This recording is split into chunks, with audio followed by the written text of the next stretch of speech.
Hi everyone, मैं सभी divine souls का वेलकम करती हूँ मेरे इस यूट्यूब चैनल पर जिसका नाम है ट्विन फ्लेम डीवा। और आज मैं आपसे वो टाइम शेयर करूँगी जब मुझसे वो जो एक मैस्कुलिन स्पिरिट जो कि डिवाइन एंटिटी है मेरे साथ बचपन से है। तो अचानक से क्या हुआ कि 2016 आई थिंक अक्टूबर के टाइम से इस स्पिरिट ने मुझसे बात करना बंद कर दिया और मुझे इसकी प्रेजेंस भी फील होनी बंद हो गई थी। सो अब उस मैस्कुलिन एंटिटी की स्पिरिट जो थी वो उसकी प्रेजेंस, एक तो वो डिवाइन एंटिटी थी पता ही था, तो उसकी जो प्रेजेंस थी, एनर्जी थी, वो डिवाइन होने की वजह से ना बहुत ज़्यादा हीलिंग थी। तो मुझे उससे एक्चुअली में बहुत ज़्यादा सपोर्ट रहता था।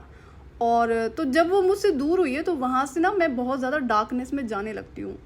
और अगेन अब जैसा कि वो मैस्कुलिन स्पिरिट है मेरे साथ रहती थी तो मुझे ना ब्लैक मैजिक से भी बहुत ज़्यादा प्रोटेक्शन रहता था।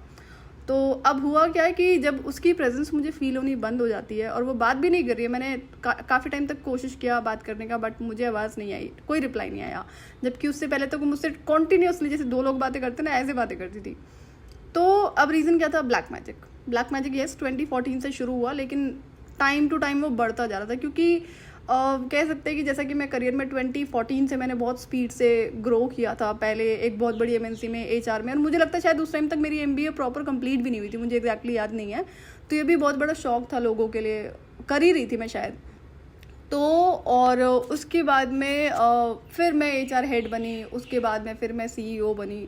तो सारे अपडेट ना मैं कभी किसी को नहीं देती थी, लोग खुद ही फोकस्ड होते थे, कभी सोशल मीडिया से, तो कभी मुझसे अपफ्रंट ही पूछ लिया तो बता दिया मैंने।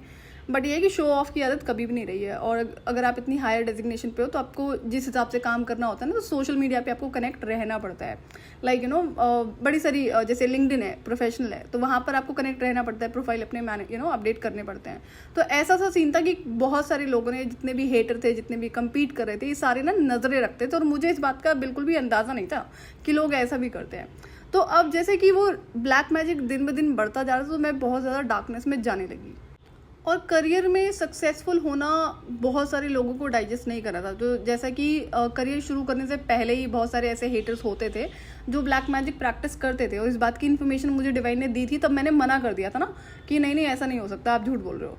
तो हकीकत थी, तो उस वजह से भी ये चीज़ें बहुत ज़्यादा बढ़ने लगी। तो अब क्या होता है कि लोगों ने देखा कि भाई, क्योंकि ना लोगों ने करियर को ना ख़राब करने की बहुत कोशिश करी, लेकिन उनके कितने भी कोशिशों के बावजूद ना मेरा करियर में कोई स्टॉप लगा नहीं। मैं बल्कि वो ग्रोथ ही करती जा रही थी। कौन कहे कि किसी भी चीज़ में रिड्यूस होना, हर चीज़ बढ़ती जा रही थी। तो लोग ना इस चीज़ से भी परेशान थे कि इनका ब्लैक मैजिक से मेरा करियर ख़राब क्यों नहीं हो रहा है। लेकिन हाँ, हेल्थ ज़रूर ख़राब हो रही थी। वो लोग अपडेट लेते थे ना, जैसे कॉल करके पता करना, तो आए दिन मेरी तबीयत ख़राब होती थी। और बहुत बार ऐसी सिचुएशन आती थी कि मुझे ये लगता था कि यार अब मैं नहीं बचूंगी। एक बार तो मुझे ना पेरेंट्स को कॉल भी करना पड़ा कि वो लोग आए। तो मेरे फादर गुस्सा करने लगे कि ये कैसे काम होता है, क्योंकि मैं जिस हिसाब से काम कर रही थी उस एविएशन कंपनी में, जब मैं सीईओ थी और डायरेक्टर टाइम पे भी एचआर हेड जब थी, तो टाइम ही नहीं होता था। तो अब उस टाइम पे यही सोचकर बुलाया कि अब मैं नहीं बचूंगी। जो साथ में लोग थे, ओनर थे वहाँ पर जहाँ पर मैं रहती थी, और कोई और एक दो नोन ऐसे ही बस बन गए थे साथ में। तो यही टाइम था, यही सोचकर बुलाया था कि ना मैं अब नहीं बचूंगी, ये आखिरी पल है मेरी ज़िंदगी के। तो वहाँ पे मुझे बड़ी डांट पड़ी, बट देन फिर बाकी बात की सिचुएशन है, फिर कभी शेयर करूँगी मैं। और जैसा कि जो मेरी 10 साल की पेनफुल जर्नी थी, बताया था ना डिवाइन ने कि सारे बुरे ईविल लोग ही मिलेंगे। तो जैसे जैसे मैं अपनी जर्नी में आगे बढ़ रही थी ना, वैसे वैसे दुश्मन तो ऑफ कोर्स बढ़ ही रहे थे, लेकिन ईविल लोग और भी ज़्यादा एंटर करते जा रहे थे। तो जैसे जैसे जर्नी के ख़त्म होने का टाइम आ रहा था ना, तो वैसे वैसे चीज़ें और बढ़ने लगी थी। तो यहाँ से भी और ज़्यादा प्रॉब्लम होने लगी, क्योंकि अभी तक अगर मेरी लाइफ में 2010-11 में 2-4 लोग थे ब्लैक मैजिक करने वाले, तो इस बार इस टाइम पे पूरा झुंड था, तो और मैं अकेली तो ऐसे वाला सीन हो गया था। और जैसे कि मुझे स्पिरिट कम्युनिकेशन रहता है, डिवाइन से भी कम्युनिकेशन रहता है। तो अब इसमें हुआ क्या, जब भी कोई ऐसी कोई प्रैक्टिस मुझ पर करता है ना, तो मुझे ना उसका नाम सुनाई पड़ता है, और बहुत देर तक सुनाई पड़ता है, जब तक मैं स्पिरिट को बोल ला दूँ हाँ ठीक है मैंने सुन लिया। तो अब कोई खुद से कर रहा है, कोई भी प्रैक्टिस हो, छोटी बड़ी तांत्रिक क्रिया में बड़ी सारी प्रैक्टिस होती हैं। तो हर वक्त जब भी मुझे बताया जाता है कि ये इंसान ये खुद से कर रहा है या करवा रहा है कहीं जाके, जिसमें मैस्कुलिन्स और फेमिनिन्स दोनों होते थे, तो अभी तक मैस्कुलिन्स का मुझे याद था कि सिर्फ ये था, तांत्रिक था, बट फेमिनिन्स काफ़ी सारी थी इसमें ना, 3-4 उस टाइम पे हो चुकी थी। तो अब क्या होता है कि स्टिल ना मैं इस बात को एक्सेप्ट करने के लिए रेडी नहीं थी कि नहीं नहीं शायद ये झूठ है, ऐसा नहीं है। फिर मैंने पहले ही बोल दिया था, जब डिवाइन ने मुझे बोला है इस बारे में, तो मैंने बोला नहीं आप झूठ बोल रहे हो तो ये मैंने फिर से उनको खुद को यही एक्सक्यूज़ दिया कि नहीं नहीं ये सच नहीं है। और जितने भी ब्लैक मैजिक प्रैक्टिस करने वाले थे ना, ये सारे मुझे जानते थे। इनमें से ऐसा कोई नहीं था जिससे मेरी कभी एक आध बार बात हुई हो। तो ऐसे से लोग थे इसमें सारे ना, सारे जान पहचान वाले होते थे। और ये जो मैस्कुलिन स्पिरिट थी ना, जैसा कि डिवाइन एंटिटी थी, तो मुझे ना इससे बहुत ज़्यादा हीलिंग एनर्जी मिलती थी और मुझे बहुत ज़्यादा सपोर्ट रहता था। कि जैसे अगर आप खुद से इमेजिन करो कि कोई भी इंसान ना इस तरह से काम नहीं कर सकता है कि सवेरे 8 बजे से काम करना शुरू करा है, कंटिन्यूसली मैं बोल रही हूँ, खाना नहीं खा रही हूँ, ना ब्रेकफास्ट ना लंच ना डिनर, और पानी पीने के लिए भी, वॉशरूम जाने के लिए मुझे सोचना पड़ता था कि मेरे कुछ मिनट्स वेस्ट हो जाएंगे। उसके बाद रात को 12 बजे घर पे आना, एंड देन और अगर मैं 10 बजे आ भी गई हूँ तो 12 बजे तक कॉन्टीन्यूसली कॉल्स करना। कई बार रात के 1-1:30 बजे तक भी कॉल्स होती थी मेरी ऑफिस की। उसके बाद पूरी रात ना सोना, अगले दिन अर्ली मॉर्निंग 4 से 5 बजे की मेरी फ़्लाइट होती थी। उसके बाद मैं पहुंचूंगी जहाँ पर भी, जिस भी सिटी में मुझे जाना है, तो वहाँ पर भी फुर्सत नहीं होती थी क्योंकि back to back meetings already होती थी। या तो मीटिंग्स होंगी ऑफिस में, या तो फिर सेमिनार्स होंगे, या तो फिर ट्रेनिंग होगी। तो टाइम नहीं होता था। तो अब सोचने वाली बात है कि एक इंसान कैसे सर्वाइव कर सकता है ना, बिना खाना खाए, बिना सोए। और बीइंग एन एम्पैथ आपको हर चीज़ की ज़रूरत होती है। तो मैं कैसे कर रही थी मुझे खुद समझ नहीं आया, लेकिन ये स्पिरिट की हेल्प की वजह से होता था। तो मुझे बहुत ज़्यादा सपोर्ट होता था इससे। और हाँ, कंपनी वाले भी सारे शॉक होते थे, इंक्लूडिंग एम्प्लॉयज़ एंड डायरेक्टर्स, की ये ऐसा कोई इंसान कैसे कर सकता है। बट सबको बिजनेस दिख रहा था, उनका बस चलता, तो मुझे लिटरली निगल ही जाते हैं जिस हिसाब से मैं काम कर रही थी, क्योंकि सबको तो बेनिफिट हो ही रहा था ना। मेरा ही सिर्फ कोई एक, हाँ ठीक है, मेरा कोई बेनिफिट नहीं हो रहा था, मैं नुकसान में ही थी। बट मैंने तो उस ट्विन फ्लेम की फीलिंग से दूर होने के लिए इन चीज़ों को कर दिया था। और इस स्पिरिट का इतना ज़्यादा मुझे सपोर्ट होता ना, जो मैस्कुलिन स्पिरिट थी, कि अगर मैं कभी कोई गलती करने वाली होती थी, या फिर अगर जैसे कोई भी काम करना है, तो वो बोलता था कि इसको ना ऐसे नहीं करके ऐसे करो, वो ज़्यादा अच्छा रहेगा। तो जैसे कोई होता ना, मतलब बेस्ट फ्रेंड होता है, तो ऐसे ऐसे वो मुझे हर बात में गाइड करता था। लेकिन जब से इस स्पिरिट ने मुझसे बात करनी बंद करी और मुझे उसकी ना प्रेजेंस भी फील होनी बंद हो गई थी, तो मैं बहुत ज़्यादा डार्कनेस में जाने लगी। लेकिन क्या हुआ कि जब मुझे उस तांत्रिक ने इस स्पिरिट के बारे में बताया था ना, तो उसने 1-2 बातें और भी बोली थी कि ये एक तो चाइल्डहुड से मेरे साथ में है ही, जब से मेरा जन्म हुआ है, लेकिन ना इसकी भी एज मेरे ही बराबर है ऑलमोस्ट। एग्जैक्टली नहीं बोला वो, लेकिन मेरे आसपास ही है। तो तुम्हारी ही एज का है, और जैसे जैसे तुम बड़ी हो रही हो ऐसे ऐसे ये भी बड़ा हो रहा है। तो मैंने उसको बोला, मैंने कहा मुझे ना इसकी शक्ल देखनी है। तो उसने मुझे बोला कि तो वो कम्युनिकेट करके तभी बताता था, उसको डिवाइन परमिशन देते थे बात करने की, नहीं तो उसके बस की बात नहीं थी बात करना इस स्पिरिट से। तो उसने बात करी, तो वो कहता है एक काम करना, तुम ना सो जाना, और सोने से पहले इसको बोलना कि मुझे तुम्हारा चेहरा देखना, तो ये तुम्हें दिखाएगा। इसने बोला है मुझे तुम्हें चेहरा दिखाएगा। तो मैंने वही करा। मैं सोने से पहले मैंने उसको बोला कि मुझे तुम्हारा चेहरा देखना है। मैं जैसे सोई हूँ ना, आई थिंक आंखें बंद ही करी, तो मुझे नींद आ चुकी थी। तो मैंने देखा कि एक लड़का है जो मेरी एज का है, बैठा हुआ है चेयर पे, और मेरा हाथ होल्ड करके बैठा हुआ है, ठीक है। एंड देन लेकिन इसने मुझे चेहरा नहीं दिखाया। इसने क्या करा, वाइट कलर का मास्क पहना हुआ था मुंह पे। मैंने कहा यार, इसने तो बोला चेहरा दिखाएगा। मैंने चलो देखा, तो ये चीज़ रियलाइज़ हुई कि इसने चेहरा इंटेंशनली हाइड कर दिया। तो मुझे क्वेश्चन था, मैंने जब डिवाइन एंटिटी है तो चेहरा दिखाने में क्या दिक्कत है। तो बस वही हुआ। फिर उसके बाद से फिर मैं बिज़ी हो गई। सो जैसे कि 2016 तक मुझे मतलब पहले तो करियर ख़राब करने की कोशिश करी गई, जो कि नहीं हो रहा था। लोगों ने बहुत कोशिशें करी कि मेरे करियर में स्टॉप लग जाए, लेकिन करियर में स्टॉप नहीं लगा। लेकिन हाँ, फाइनेंसिस में ज़रूर प्रॉब्लम हो रही थी कि मैं पैसे बहुत अर्न कर रही थी, लेकिन मैं सेविंग नहीं कर पा रही थी। वो कहीं ना कहीं जैसे चले जा रहे थे, जैसे या तो मतलब गायब तो क्या ही होंगे, कि वो जनरली मेडिसिन में जा रहे थे। क्योंकि ना मैं इतना कुछ होने के बावजूद भी ना, मैंने कभी अपने मेडिकल टेस्ट रोके नहीं। मैं कॉन्टीन्यूसली डॉक्टर के पास जाती थी, अपने आप से सिटी स्कैन करा लेना, MRI करा लेना, और एक्सरे करा लेना, और जितना भी कि डॉक्टर ने नहीं भी बोला ना, मैं तब भी करा लेती थी। और उसमें ना कुछ नहीं आता था। 1-2 बार मुझे किडनी स्टोन ज़रूर हुआ है, लेकिन बाकी टाइम पे तो कुछ भी नहीं आता था। डॉक्टर भी कहता है कि तुमने सिटी स्कैन करा लिया। सिटी स्कैन में मुझे इतनी ज़्यादा प्रॉब्लम होती थी कि मतलब उसमें इतनी सारी वो मेडिसिन पिला देते थे, एंड उसके बाद 10 से 12 इंजेक्शन एक बार। शेयर करूँगी ये वाला एक्सपीरियंस में। लेकिन 2017 से क्या हुआ ना, कि जैसा कि करियर में जब स्टॉप नहीं लगा है, तो लोगों को गलत फहमी थी कि हाँ मे बी ये बंदी ग्रो कर रही है, एंड देन फाइनेंसिस में चल रहा होगा। तो लोगों को ये इन्फॉर्मेशन नहीं मिली कि मैं पैसे नहीं सेव कर पा रही थी, लेकिन ये था कि हम इसका करियर ख़राब नहीं कर पा रहे हैं। तो वहाँ से ना हेल्थ इन्होंने बहुत ज़्यादा ख़राब करने के साथ साथ में लाइफ को एंड करने के लिए जो तांत्रिक क्रियाएं होती है वो बहुत ज़्यादा शुरू कर दी। अब जैसे कि स्पिरिट मेरे साथ हमेशा होती थी, हर वक्त हर सेकंड, तो मैं उससे ना हमेशा बातें करती रहती थी, जैसे कोई 2 लोग नहीं होते बातें कर रहे हैं। और मुझे ना ऐसा, जैसे इस तरह से अगर मैं बाहर हूँ घर से, तो मुझे शब्दों का यूज़ करने की ज़रूरत नहीं पड़ती थी। हम एक टेलीपैथिकली कह सकते कि बातें होती थी, कि मुझे मेरा मुँह यूज़ नहीं करना पड़ रहा। तो और मैं अगर किसी और इंसान से बातें कर रही हूँ, तो हाँ मुझे पता है बैक ऑफ द ये पीछे खड़ा हुआ है और मेरी बातें हो रही है इससे। तो इस तरह से हम बातें कर रहे होते थे। तो ये हमेशा रिप्लाई करता था। और जनरली क्या होता था कि जैसे मैं बहुत ज़्यादा काम करके थक जाती थी ना, तो मैं रात को लेटी तो मैं अपना फ़ोन चेक कर रही हूँ, तो ये क्या करता मेरा फ़ोन गिरा देता था कि मैं ताकि सो जाऊँ, रेस्ट कर लूँ। तो मुझे ना गुस्सा आता था, मुझे पता ही कर रहा है तो ये बहुत फ्रीक्वेंट करता था कि बार बार मेरा ना फ़ोन गिरा देना कि नहीं फ़ोन दूर करो। तो जैसे कोई अपना इंसान होता है ना कि एक बेस्ट फ्रेंड जैसे ध्यान रखता है आपका, इस तरह से मेरा ये हमेशा ध्यान रखता था, छोटी छोटी चीज़ों में मुझे गाइड करना।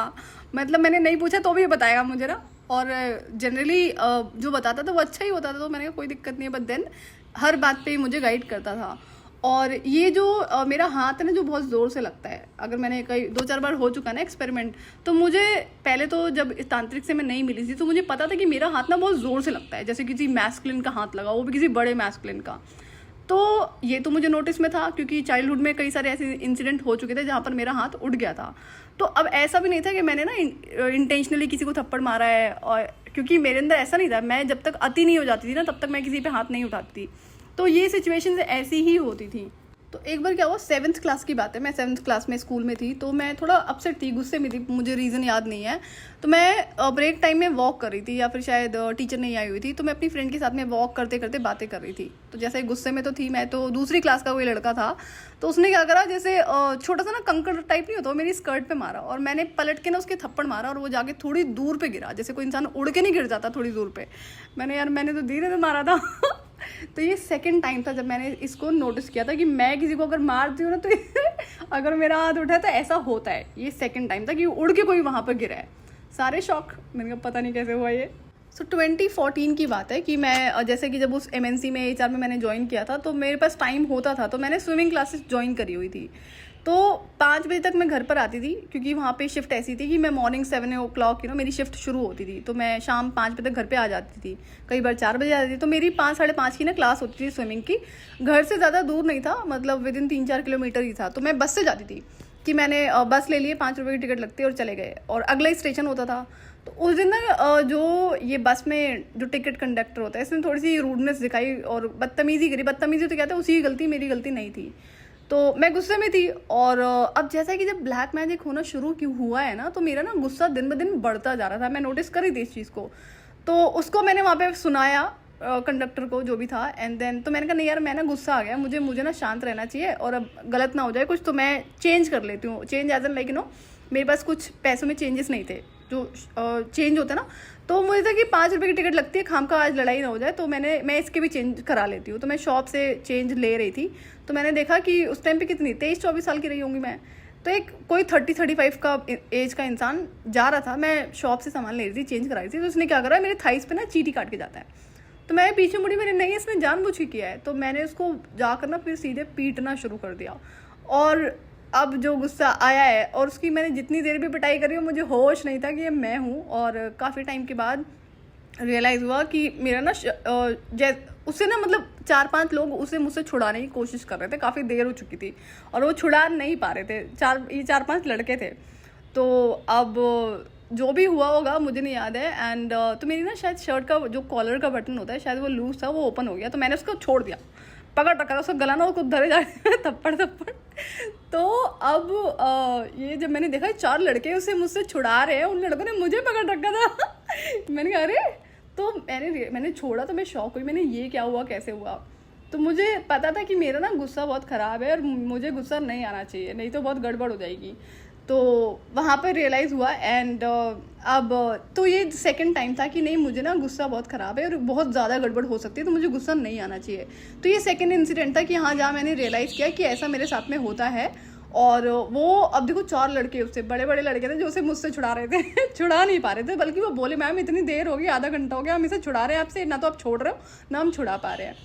तो ये वाला इंसिडेंट था। तो मैंने बहुत ध्यान रखती थी अपना शुरू से, जब से मैं घर से बाहर आई थी, कि मुझे ना गुस्सा आना ही नहीं चाहिए। तो मैं बहुत बार लोगों को बख्श देती थी कि नहीं यार जाने दो, ना कि वो इंसान डिजर्व करता है, लेकिन मेरी इस रीज़न की वजह से मैं लोगों को बख्श देती थी कि मेरा हाथ उठेगा तो फिर बहुत गड़बड़ हो जाएगी।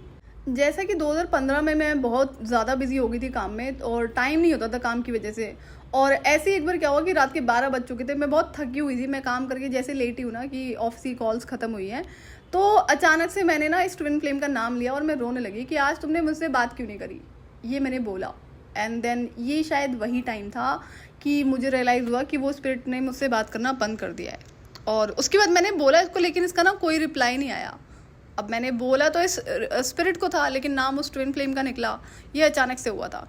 एंड देन हाँ, कभी कभी मैं उस ट्विन फ्लेम का नाम लेके भी इससे शायद बातें करती थी जितना मुझे याद है, बट देन ये थोड़ी अचानक से चीज़ हुई थी। बट उस टाइम पे मुझे रियलाइजेशन हुआ है कि इस स्पिरिट ने मुझसे बात करनी बंद कर दी है। सो आई थिंक 2015 अक्टूबर से इस स्पिरिट ने मुझसे डिस्टेंस मेंटेन किया, बात करनी बंद हो गई। तो जैसा कि इसने मुझे मतलब रिप्लाई नहीं किया ना, तो मुझे क्या लगा कि अब तांत्रिक का तो पता ही था कि वो बैक टू बैक चीज़ें कर रहा था, पता होता है। तो मुझे ये लगा कि ये बोल रहा था ना कि इसको ऐसी डिवाइन एंटिटीज मिलती नहीं है, ये तो चाहता है इसे कोई ऐसा मिले। तो हो सकता है कि इसने ना उसको बांध कर रख लिया अपने पास में, क्योंकि करते हैं ना तांत्रिक ऐसा। तो मेरे दिमाग में यही आया, और तो मुझे लगा शायद अभी मुझसे दूर हो चुका और इसलिए मुझसे बातें नहीं कर रहा, और ना ही, और जैसे कि हाथ पकड़ लेता था, कभी कभार हाथ ही पकड़ा दोस्त की तरह से, लेकिन अब वो भी नहीं हो रहा था। तो मैंने तो कुछ टाइम तक कोशिश करी, लेकिन वो फिर नहीं आया रिप्लाई, तो फिर मैं अपनी लाइफ में बिजी हो गई। लेकिन वहीं से ना मैं बहुत ज़्यादा डार्कनेस में जाने लगती हूँ। अभी ये शुरू हो रहा था टाइम ना 2015 अक्टूबर से, अक्टूबर और नवंबर का टाइम था। और 2016 जनवरी का, 1 जनवरी का मैंने आप लोगों से प्रीवियस वीडियो में एक इंसिडेंट शेयर किया हुआ है, जो एक गंदी हरकत करी थी ट्विन फ्लेम में ना, गोवा बुला के मुझे, तो आप सुन सकते हो। तो जैसे कि जब से स्पिरिट ने मुझसे डिस्टेंस मेंटेन किया, बात करनी बंद कर दी, बंद हो गई, तो मुझे ना बहुत ज़्यादा उसकी एनर्जी ना मैं मिस करने लगी। जैसे ऐसा लगा मुझसे ना कोई मेरा ही अपना बॉडी पार्ट दूर हो गया हो, ख़त्म हो गया हो, चला गया हो। तो वो मुझे बहुत ज़्यादा घुटन होने लगी थी ना कि ये मेरे साथ क्या हो रहा है, कि जैसे एनर्जी कोई मिस करता है ना, मतलब वो शब्दों में आई थिंक मैं नहीं समझा पाऊंगी, कि मुझे यही था कि मेरी बॉडी से कोई मेरा पार्ट निकल गया और मैं उसको मिस कर रही हूँ। तो मुझे घुटन बहुत होती थी, और मेरा ना वहाँ से रोना धोना बहुत शुरू हो गया था, कि मैं आए दिन रो रही होती थी, बिना बात के रो रही होती थी। रीज़न मुझे ये लगता था कि शायद मैं इस ट्विन फ्लेम को मिस कर रही हूँ और मैं रो रही हूँ। और जब मेरी इससे बातें होती थी ना, जिस तरह का सपोर्ट मुझे इससे होता था, तो वो तो मुझे पता ही था। जब मुझे बताया उस तांत्रिक ने इस स्पिरिट के बारे में, तो फिर ना मैंने अपने चाइल्डहुड के सारे इंसिडेंट्स को नोट करना शुरू किया, कहाँ कहाँ कैसे कैसे मुझे किस किस सिचुएशन में इन्होंने मुझे सेव किया है। तो अब एक और वो जो मेजर इंसिडेंट था, जब एक्सीडेंट हुआ, ये मुझे गोद में उठाकर आसमान की तरफ लेकर गया है। तो ये तो मतलब शब्दों में बताना बड़ा मुश्किल होगा कि किस तरह की हेल्प और सपोर्ट मुझे रहती थी। तो मैंने पता डिसाइड क्या किया था, मैंने शादी नहीं करूँगी मुझे वैसे भी शादी नहीं करनी थी। मैंने कहा ये ठीक है, दोस्त की तरह रहता है, ठीक है, बातें मैं कर लेती हूँ, कोई दिक्कत नहीं है। तो और मुझे किसी की ज़रूरत नहीं है, ये मेरा अपना थॉट प्रोसेस था। तो उस टाइम पे मैंने डिसीजन लिया था कि मैंने शादी नहीं करूँगी। अब देखो डिवाइन है, डिवाइन सब सुन रहे होते हैं, डिवाइन जब आपको रिप्लाई नहीं कर रहे ना, तब भी सुन रहे होते हैं। तो इस वजह से ना आगे कुछ ऐसा हुआ जो मैं आपसे शेयर करूँगी, जो कि फिर मैं लड़ाई कर रही थी डिवाइन से, आपने करा कैसे ऐसा आगे शेयर करूँगी मैं ना। तो जैसे कि मैं 2016 से प्रॉपर अक्टूबर नवंबर से बहुत ज़्यादा डार्कनेस में जाने लगी। वैसे शुरू तो 2015 से ही हो गया था बहुत ज़्यादा, जब से स्पिरिट मुझसे दूर हुई है। तो अब क्या हुआ है कि फिर मुझे जॉब तो करनी थी, मैं अकेले रहती थी, जॉब तो मुझे अभी स्टॉप नहीं लगाना था। क्यों? क्योंकि जॉब तो मेरी जो भी मैं कर रही थी, जहाँ भी कर रही थी, सारा उस डिवाइन जर्नी के, जो भी 10 साल की जर्नी थी ना, उसके हिसाब से था। तो इतना पता था कि जॉब तो अभी करनी है। तो मैंने नवंबर, दिसंबर, जनवरी 3 महीने जॉब नहीं करी है। और 2017 में मेरी एक दूसरी कंपनी में जॉब लगती है, जहाँ पर मेरी नाइट शिफ्ट होने वाली थी। और इस कंपनी में ना मैंने क्या किया कि जानबूझकर इंटेंशनली मैंने हायर डेजिग्नेशन नहीं ली। मेरे पास बहुत सारे ऑफर होते थे, वही वाइस प्रेसिडेंट तक के ऑफर थे कि तुम इस तरह से ज्वाइन कर लो और हैवी सैलरी। तो मुझे था कि नहीं यार, मेरा ना अंदर से खुश रहना बहुत ज़रूरी है, नहीं तो एक लाइफ फिर किसी काम की नहीं है ना। मैं तो डिसाइडेड था कि मैं अंदर से खुश रहने में इंटरेस्टेड हूँ और मैं रहती हूँ। और ऐसा भी नहीं था कि मैं पैसों के पीछे पागल हूँ, बिल्कुल भी नहीं था ऐसा। तो मुझे तो बैलेंस क्रिएट करके रखना है, तो इसलिए डिसाइड किया कि मैंने अपनी डेजिग्नेशन घटाई। एंड देन फिर यहाँ पर मैंने आज HR मैनेजर ज्वाइन किया। ये IT कंपनी थी, IT सेक्टर था, US के लिए HR के लिए काम होता था, तो था सारा रिक्रूटमेंट का ही। लेकिन और अब ना यहाँ पर मेरे अंडर में कुछ एम्प्लॉयज़ थे, जहाँ बहुत सारे होते थे पहले ना प्रीवियस कंपनी में, तो कम एम्प्लॉयज़ थे।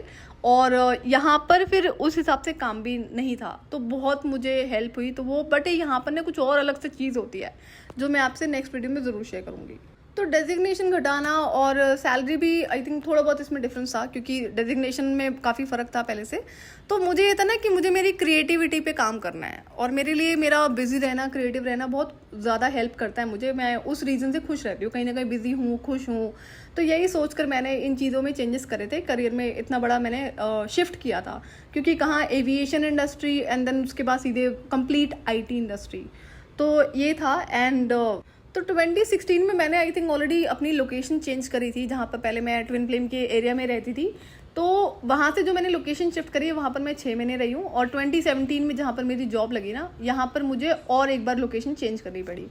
तो अब लोकेशन चेंज हो रही थी और मुझे पता था कि एक नई जर्नी स्टार्ट हो रही है। पता नहीं कैसे पता था, बस पता था। तो मैंने डिवाइन को बोला, मैंने कहा कि अब ना टाइम नज़दीक आ रहा है गेम के ख़त्म होने का। देखो 2011 में वो जर्नी शुरू हुई है 10 साल वाली, 2017 में तो 7 साल हो चुके थे। तो मुझे था जितने लोग मुझे अभी तक इस जर्नी में मिले हैं ना, सारे ईविल हैं, सारे दुष्ट हैं, बुरे हैं, गलत हैं। तो मैं आपको एक आखिरी मौका देती हूँ इन लोगों को मुझसे बचाने का, क्योंकि आपको पता है कि मैंने कमिटमेंट दिया था, जैसे ही गेम खत्म होगी तो मुझे इन लोगों को पनिश करना पड़ेगा कमिटमेंट के हिसाब से। तो मैं आपको आखिरी मौका देती हूँ, आप मुझे प्रूफ करो कि मैं गलत हूँ और ये गलत बुरे लोग, ईविल लोग सही हैं। एविडेंसेस दो आप मुझे। तो मैंने जैसे भी आपकी इच्छा है। तो डिवाइन ने क्या करा, मुझे ऐसे एविडेंसेस देने शुरू करे कि ये गलत हैं और अब तुम इन्हें फिर से दोबारा इनका एक नया रूप देख लो।